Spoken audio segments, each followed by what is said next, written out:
आपका मेरी चैनल में स्वागत है। जेसल तोरल की समाधि गुजरात राज्य में कच्छ जिले के अंजार तालुके में स्थित है।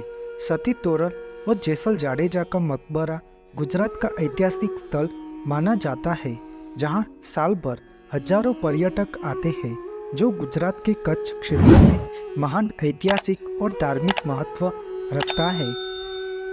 जेसल तोरल समाधि से जुड़ी कथा अनुसार 14वीं शताब्दी में जेसल जाम लाखा जाडेजा का पोता था, जो डाकू बन गया और लोगों को मारना डकैती करना शुरू कर दिया। लोग उससे डरने लगे, धरती कंपने लगी, पाप और अत्याचार बढ़ने लगा। उसे कच्छ की धरती का काला नाग भी कहा जाता था।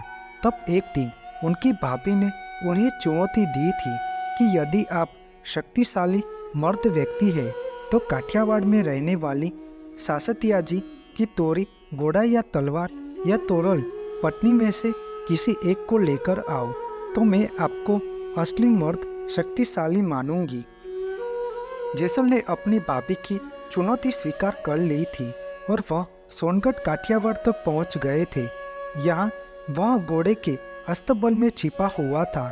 यह देखकर तोरी वहां से भाग गई और सासतिया जी के पास पहुंच गई। जब वह तोरल भजन कीर्तन में व्यस्त थे, इस प्रकार उनके आदमी ने तोरी को फिर से अस्तबल में वापस बांध दिया।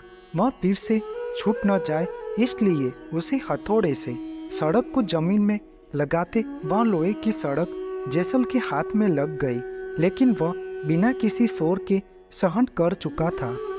उनके हाथ से खून बह रहा था। एक बार जब भजन पूरे हो गए और तोरल प्रसाद बांट रही थी, तब एक भोजन प्रसाद बचा तो सासतिया जी और तोरल समझ गई कि घर में कोई अनजान व्यक्ति छुपा हुआ है, क्योंकि रोज की तरह भजन में जितने भी लोग आते थे, प्रसाद एक भी व्यक्ति के लिए नहीं बनता था।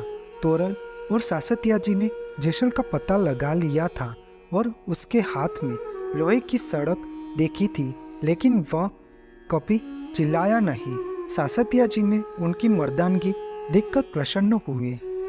तब सासतिया जी ने यहाँ पहुँचने का कारण पूछा, तो जेसल ने कहा कि मैं यहाँ तोरी तलवार और तोरल देवी को लेने यहाँ आया था। जेसल ने उस तीनों की मांग की और सासतिया जी ने उसकी इच्छा पूरी कर दी थी। तोरी तलवार और तोरल दे को जेसल के साथ उनके वहाँ भेज दिया और तोरल दे से कहा कि आप प्रभु की भक्ति का आराधना करना और भगवान के भजन में समय व्यतीत करना। वहाँ से जेसल तोरी तलवार और तोरल देश को साथ में लेकर अंजार की ओर निकल पड़ा। तब सौराष्ट्र से कच्छ के अंजार जाने के लिए जेसल और तोरल को छोटी नाव में सवार होकर समुद्र का पार करना था। मौसम अच्छा नहीं था, इसलिए समुद्र में बड़ी बड़ी लहरें और सुसवाटा बेर पवन और आसमान में बिजली चमकती थी और समुद्र में तूफान आ गया। जेसल को मौत से बहुत डर लगता था, लेकिन सती तोरल भारी तूफान के बावजूद नाव में बहुत चुपचाप बैठी रही थी। तब जेसल ने तोरल दे से पूछा, आपको मृत्यु का डर नहीं लगता? तो तोरल दे ने कहा कि आत्मा तो अमर है, मृत्यु का भय कैसा? तब जेसल ने उनसे अपनी जान बचाने का अनुरोध किया था। तब तोरल ने प्रसिद्ध उदाहरण पाप तारू प्रकाश जाडेजा और धर्म तारू संभार रे यह सुनाया था। इससे जेसल को अपने सारे पाप याद आ गए और उसे धर्म का ज्ञान मिला। तब जेसल ने इस घटना के बाद सभी पापों को स्वीकार कर लिया था और भक्ति के मार्ग पर आगे बढ़ गए थे।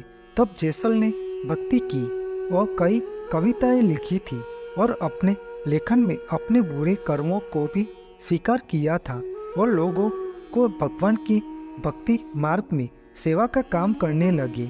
समय जब बीतता गया और जेसल और तोरल दे ने समाधि लेने के लिए प्रभु की आज्ञा से धरती में जीवित समाधि ली। यहाँ भी कहा जाता है कि जेसल और तोरल की समाधि मकबरा हर साल तल भर जितनी एक दूसरे से करीब आती है। अंजार में जेसल तोरल समाधि के साथ कई प्राचीन मंदिर भी स्थित है।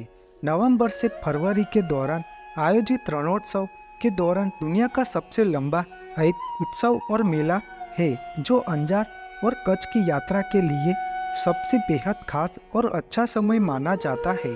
दुनिया भर से लाखों पर्यटक उच्च ऊर्जा और उत्साह के साथ रणोत्सव में पहुंचते हैं। इस अवधि के दौरान अंजार में जेसल तोरल की समाधि को देखने और दर्शन करने लाखों श्रद्धालुओं आते हैं। कच्छ की रंगीन संस्कृति का जश्न मनाने के लिए यहाँ प्रसिद्ध जेसल तोरल का प्रख्यात मेला भी आयोजित किया जाता है। आपको मेरी यह माहिती अच्छी लगी हो तो मेरी चैनल को लाइक, शेयर, कमेंट, सब्सक्राइब करें और बेल आइकन को दबाना ना भूलें। जय स्वामीनारायण।